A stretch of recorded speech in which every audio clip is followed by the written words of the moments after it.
Fala rapaziada, como vocês estão? No vídeo de hoje é isso mesmo que vocês leram. A gente é pobre, a gente tem que investir o nosso dinheiro porque a gente não vai se aposentar. Então hoje eu vou provar para vocês com estatística por que que estão mentindo para vocês sobre ações. Já vou dar esse spoiler, mas fica até o final do vídeo para entender o porquê. E qual que é o melhor investimento estatisticamente falando para gente que é pobre, para gente que não tem muito dinheiro, que não tem informação privilegiada. E vou dar umas dicas também sobre investimento, não que eu manje muito, mas vocês vão entender, vocês vão entender. Bom, rapaziada, deixa eu compartilhar aqui a tela com vocês. Então vamos lá, qual que é a linha de raciocínio da aula de hoje, né? Aqui não é mais uma aula, é um bate-papo, mas eu vou explicar para vocês três coisas.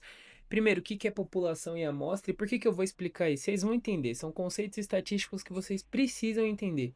O que que é o viés de amostragem no mundo das ações?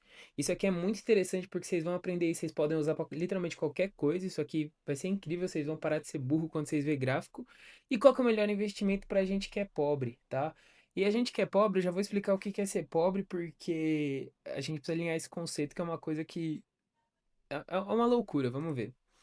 Primeiro, aqui a gente está falando de estatística. Quando a gente está falando de estatística, o que que quer dizer isso, né?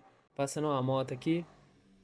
O que que quer dizer quando eu estou falando de estatística? Estatística é quando a gente faz perguntas para um conjunto de dados, né? Para uma população. Então, o que que eu posso fazer de pergunta aqui?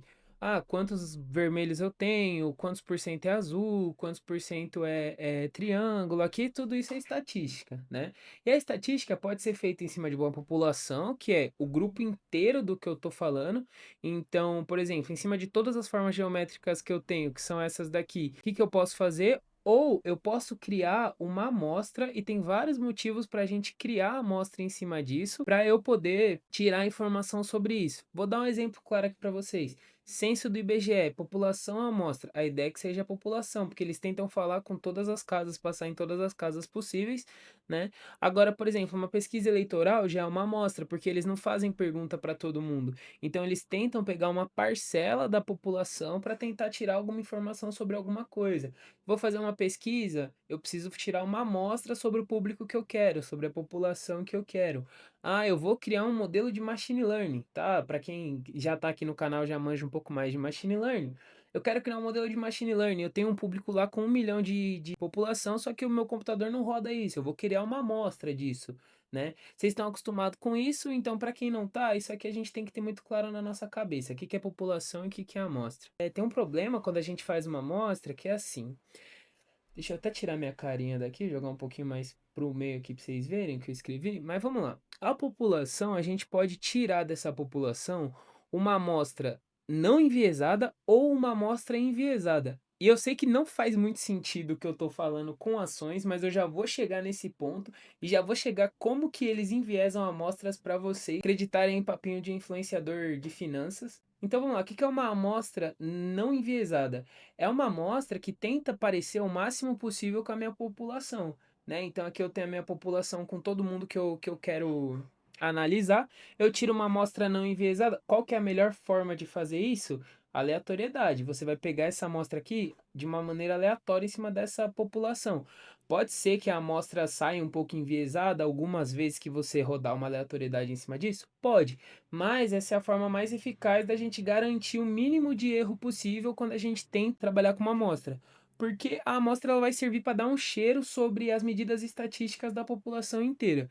Porém, pode ser intencionalmente ou sem querer ter um viés na amostra. E o que que é um viés? É quando a amostra ela tem uma parte ali onde ela não é aleatória, ela tá pendendo mais para algum lado, para alguma variável, né? Então vou dar um exemplo. Aqui, essa amostra aqui, ela foi feita só nesse cantinho. Tá vendo que ela só pegou cara azul?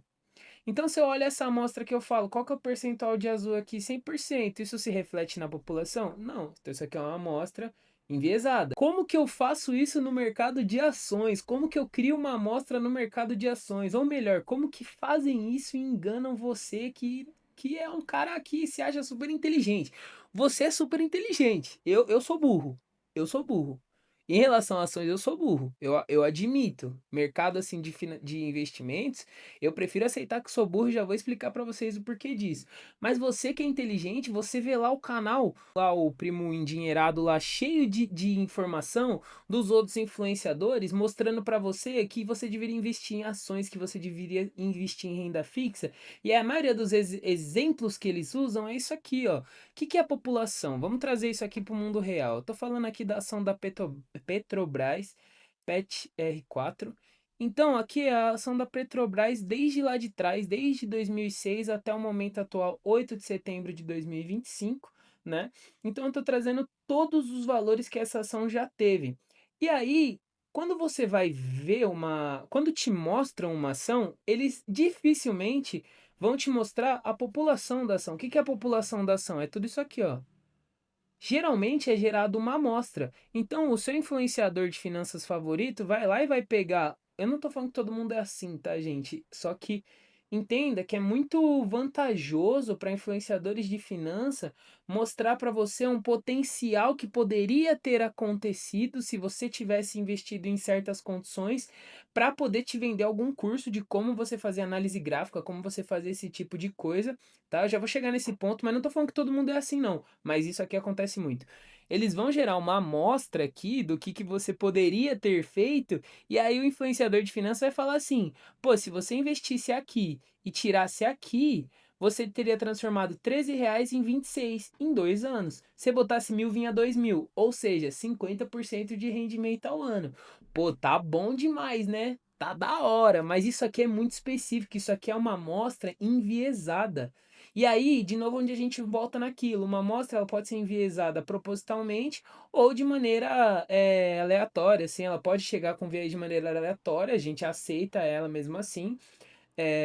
Tem técnicas para deixar o menos enviesada possível, só que quando a gente está falando sobre gráficos e persuasão e sobre didática, é muito favorável à pessoa que é dona do conhecimento enviesar populações em amostras para poder te vender alguma coisa ou te fazer acreditar em alguma coisa, tá bom? Pega essa visão, pega essa visão. Então isso aqui é uma amostra enviesada, beleza? Essa é a amostra, isso é um exemplo claro de amostra enviesada nas ações. Então, nós somos burros, tá? Assumindo o ponto que nós somos burros, vamos entender alguns dados aqui sobre o que a gente tem sobre informação populacional brasileira. Só para a gente ter uma ideia, isso aqui é do último censo do IBGE que teve, né? Então aqui a gente está falando, rapaziada, que 10% da população brasileira ganham mais aqui. Esse amarelo é per capita, esse laranja aqui são rendas estimadas, né? Porque aqui esse amarelo é o que a gente tem em carteira de trabalho, esse laranja é o que teria um pouco a mais ali de renda estimada. A gente sabe que grande parte da população brasileira tem serviços extras para poder aumentar a renda. Incluindo aqui, se eu não me engano, essa pesquisa inclui benefício, inclui Bolsa Família e algumas outras coisas. Então, 10% da população brasileira, esse último decil de 10% recebe mais de R$ 5.000 no total, ou um salário ali de 2 salários mínimos, tá? O que eu quero dizer com isso? Quero dizer que você que está nessa parcela aqui, ou você pode até estar nessa parcela aqui, até os 5%, ou você pode estar até nessa primeira parcela aqui, 1%, porque o 1% mais rico, ixi, aí, amigão, esse aí é onde estoura, assim. Se eu não me engano, a última vez que eu vi um dado sobre isso, o primeiro 1% mais rico do Brasil, ele é o cara que ganha mais de R$ 150.000 por mês. Posso estar falando coisa errada, mas a gente está falando aqui que eu acho que esse dado aqui tá desatualizado, mas já dá pra gente entender. Se você tá em toda essa população aqui, eu te faço uma pergunta: você consegue guardar R$ 500 por mês? Provavelmente não, se você mora em São Paulo, porque a gente sabe que ganhar R$ 5.000 em São Paulo, você já passa num aperto para você ter aluguel, para você ter comida, para você ter carro, para você viver ali com o básico, e o básico é relativo de pessoas para as pessoas. Então você não consegue guardar isso aqui por mês, né? Então, se você não consegue nem juntar dinheiro, por que você tá brigando por causa de rentabilidade para ter uma rentabilidade ali de 20%, 25% ao ano. Tipo, você realmente acredita que você não tem dinheiro, você vai conseguir ficar rico investindo? Tipo, sim, você tem que investir. Eu não tô falando que você não deve investir. Talvez eu tô me perdendo aqui um pouco, porque esse discurso aqui é uma coisa muito louca pra gente se pensar.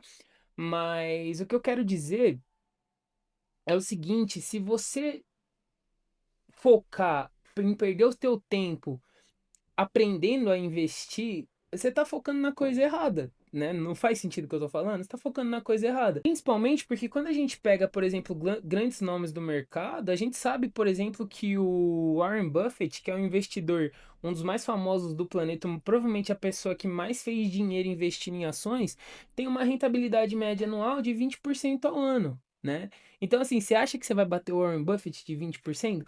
Sendo que existe um investimento brasileiro que rende para você 15% ao ano. Não é 15% ao ano sempre, mas está rendendo agora 15% ao ano. Então presta atenção no que eu vou te falar. Tirando esse papo de influenciador, de renda variável e tal, o que a gente tem sobre o que realmente funciona aqui no Brasil? Rapaziada, CDI. CDI é o chato que entrega. Ibovespa é para emocionados. Já dizia o SED Manager 2426 do Reddit. Isso aqui é a mais pura verdade brasileira. O Brasil é um país rentista. Ou seja, é um país onde a renda fixa é muito forte desde sempre. Então, olha essa simulação aqui de retorno médio por tempo de permanência. Você ficou um ano, você ganhou no CDI. Você ficou 3 anos, você ganhou no CDI. Se você ficou 3 a 10 anos, você ganhou no CDI. Você ficou 10 anos, você ganhou no CDI também. O que é CDI? CDI é renda fixa. CDI anda junto com a taxa Selic. Então, se você pega um investimento de renda fixa que dificilmente fica abaixo da inflação, então você dificilmente vai perder dinheiro com isso, você tem uma rentabilidade estável. E aí, só voltando no que a gente vê, esse dado aqui é da Economática, vou até dar os créditos, porque eu não sei se eu estou podendo compartilhar esse dado, mas é uma coisa muito louca de se ver. Estamos comparando os principais índices de ações que a gente tem no mercado, que é o IDIV, IBOV, IFIX, o SMLL. Eu não conheço esse aqui, mas comparando eles com o CDI. O CDI ele é estável porque ele é renda fixa, entende? Então, quando a gente pega as ações, elas vão variando muito. Então, para a gente poder cair num viés de amostragem dentro do mercado de ações, é dois palitos, é muito fácil. Agora, se a gente pega o CDI, vamos supor que eu vou fazer uma amostra do CDI, né? Eu vou fazer uma amostragem do CDI. Isso aqui é de retorno, tá? Se eu pego esse período e pego o crescimento, ele vai dar, sei lá, 10, 15% ao ano. Se eu pego esse período aqui, ele vai dar menor, ele vai dar 8% ao ano. Se eu pego esse aqui, ele vai dar 14% ao ano. Você percebe que a variação dessas amostras é muito pequena? Agora, se eu pego aqui uma ação nesse período, teve queda. Se eu pego aqui o mercado de ações nesse período, é alta, esse aqui é queda. Ou seja, a variação de retorno, de rentabilidade, é muito maior. Aí eu falo para você, você quer perder tempo? Deixa eu até voltar a câmera aqui que o bagulho vai ficar Johnson. Você vai perder tempo lendo relatório, se preocupando em data de dividendo, se preocupando em reunião de conselho das empresas, para ver se você consegue achar a ação do mês, a agulha no palito, acertar o cu da mosca, ou você não é melhor você colocar o teu dinheiro no CDI e de novo, partindo de um pressuposto que você tenha dinheiro para investir. Por quê? Porque se você ganha 2 salários mínimos por mês e você consegue guardar R$ 200, é alguma coisa? É. Vai te deixar rico? Não. O máximo que você vai fazer é começar a investir com 20 e quando você tiver 65 você vai ter uma aposentadoria digna, mas em condições que você deixou no CDI durante 40 anos. Partindo do pressuposto que você tem dinheiro, compensa muito mais você deixar o teu dinheiro no CDI. Isso porque agora que você sabe que as pessoas usam viés de amostragem para mentir para você e para colocar ideias na sua cabeça para você ir lá e comprar o produto deles, agora você pode ter um pensamento mais claro de pensar assim, ser crítico. Será que o que estão me mostrando reflete a população? Ou será que, na verdade, a população não está sendo refletida, então eu tenho que olhar uma amostra mais aleatória, eu tenho que tirar uma amostra eu mesmo? Ou eu vou olhar uma população, por exemplo, de CDI que tem muito menos variação? não é verdade? Então assim, rapaziada, o vídeo é esse. Tava com saudade de gravar pra vocês, faz muito tempo que eu não gravo aqui pro canal. Por vários motivos, inclusive eu vou lançar um vídeo dessa semana, essa semana ainda, porque eu tô trocando de empresa, eu troquei de emprego, eu vou contar tudo isso pra vocês, tô muito feliz pra contar isso pra vocês. Mas é isso, rapaziada. Grande abraço pra vocês, fiquem bem e tchau.